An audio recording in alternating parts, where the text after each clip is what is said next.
I always struggle to wake up in the morning, but as someone with goals and ambitions, I have no choice. I gotta be up. I just hate how hard it was for me to wake up every single morning. No matter how much I wanted to be up early, I always ended up snoozing my alarm or sometimes even just staying in my bed scrolling for hours. Guess what though? I studied sleep habits and routines so much that right now I'm able to wake up at 6 a.m. with no effort at all. And that's just what you're going to be learning in this video. The first thing you need to know is that our sleep schedule is highly influenced by an hormone called cortisol. We get a cortisol spike once a day when we wake up, and then it drops down as the day goes by and plateaus when we go to sleep. The cool thing is that cortisol spike is produced by the light hitting our eyes, so we can actually control the cortisol spike and the whole cycle by just,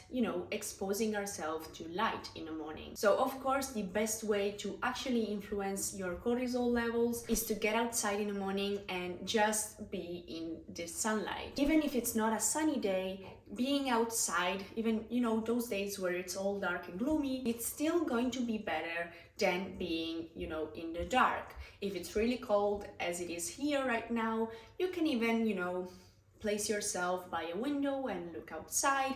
It's not going to be the same, but on some cases it will just have to do. So on the other hand, if you consistently wake up late or even stay in your room in the dark just scrolling as I was doing, you delay the cortisol spike, so the whole cycle shifts. And that's why you find yourself at midnight in your bed trying to sleep while being wide awake. That's because you shifted your cortisol cycle. Who knew? Another thing you need to know about sleep is that it happens in stages. I don't want to get too sciencey about it, but your sleep is made out of several rounds of the sleep cycle, which on average lasts between 90 minutes and 120 minutes. As a retired professional snoozer, I just know that when I hit that snooze button, I'll just wake up even more miserable than before. And that's because every time you go back to sleep, you snooze, you go back to sleep,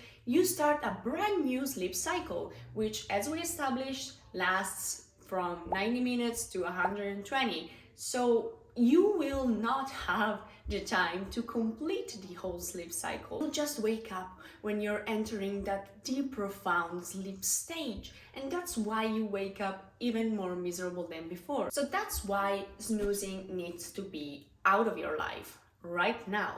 Get it out. But also this brings us to consistency. Waking up early is a habit. And like any other habit, the more you do it, the more your brain will feel more comfortable about it and you'll do it even more easily. So of course, at some point, you'll just go on autopilot. You'll not even need to think about it. Your brain will just do it. You'll just hear the alarm and wake up. But how can we be consistent when we feel so miserable? Like, is it possible to not feel all of that resistance all the time, especially when you're first starting? And let me tell you, I've struggled with it for so much time that now I just want to share with you my best tips to not be miserable every single morning. First tip, I know you'll hate me, but oh well, that's what it is. You need to wake up and go to sleep at the same time every single day.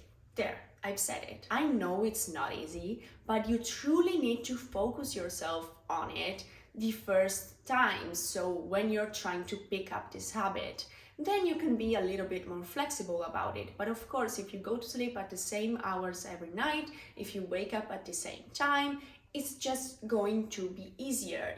I don't even need to give you the sciencey stuff here. Keep in mind, I used to be up at 11 a.m. at the earliest. So the first weeks of trying to build this habit, I needed to be truly committed to going to bed early and at the same time. And it was not an easy task.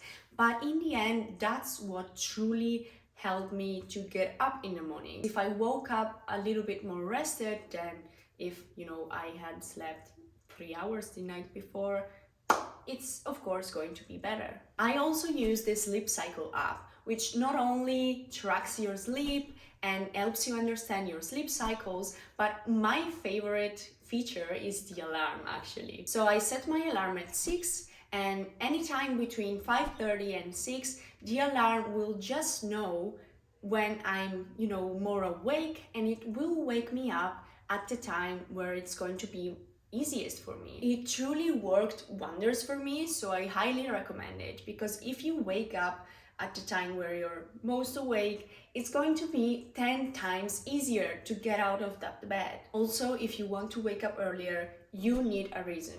You need something to do. If, say, you want to wake up at 5 because it's cool, it's the 5 a.m. club and everybody's doing it, but then you even wake up and you have nothing to do, you'll just there and yes, pat yourself in the back. You woke up. You'll never be able to keep consistent with it because you don't have a why, you don't have a reason behind it. And believe me, I tried, so do not make the same mistake I did. You need to have a plan. You need to have something planned for you to do. It can be as easy as reading a book, or maybe do something you love.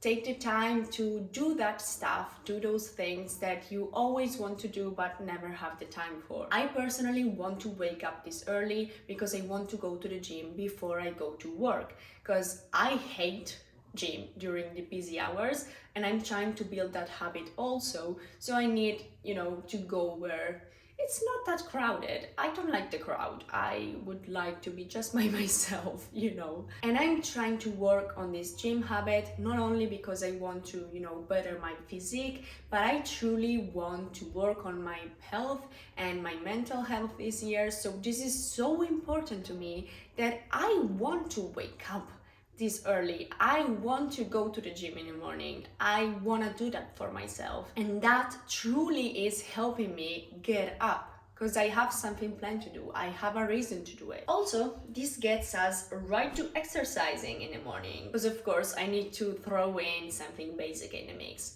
But it's basic because it's so important. Moving your body in the morning is going to help you feel less and less miserable over time. You don't need to go to the gym like I do. You could even find a 5-10 minutes workout on YouTube and move your body that way. You could go on walks, you could do a light stretch, even yoga if you like it. You just need to move your body, and this is scientifically proven. Just 10 minutes of exercise during the morning is what is going to make the difference. One, you'll release endorphins, our feel-good chemicals. You'll just feel on a whole other level for the whole day. I promise you that. Studies show that a high body temperature is optimal for, being productive and being awake, while a low body temperature is optimal for sleeping. So if you exercise in the morning, even those 10 minutes, your temperature goes up. You could also get your temperatures high with having a cold shower. I just need to be honest here. I was not able to bring myself to get into a cold shower in the morning, especially not every morning. So this is going to be a habit that I will work towards more down the line. For now, I'm working on a lot. I'm making a lot of, progress, so I'll just take it easy on this one. But even splashing some cold water on your face, which is something I, can deal with, is going to help with that. To recap, this is your step-by-step action plan to actually start waking up earlier. Write down why do you want to wake up earlier and what it is that you're going to do with your time. Based on that, define your sleep goal. So which time you're going to bed, at which time you're waking up, and of course be mindful of how many hours do you want to sleep at night. Take at least 1 month where you truly and fully commit to this schedule. Help yourself with the Sleep Cycle app if it tickles your fancy to help with feeling less miserable in the morning. Try and get a little bit of sunlight in your eyes, at least within, the first hour you wake up. Exercise. So whether that is going to the gym for you or just doing a 5-20 minutes low impact workout from YouTube, but move your body. I am so bad at this and I'm not even really trying yet, but you should not get caffeine for at least an hour. So wake up, give yourself an hour where you get some sunlight, and don't have caffeine. Also, as soon as you open your eyes, chug a glass of water because it's going to rehydrate you. You lose a lot of fluids during the night, so you need to rehydrate yourself, and this will help your brain feel less foggy, so you'll feel a little bit more awake. The only thing we didn't go over is how to actually break the bad habit of snoozing and build the healthy habit of rising out of bed as soon as you hear the alarm. So you can go ahead and watch this video where I go in depth on how to do it right now. Thank you so much for watching, guys. I will see you next week.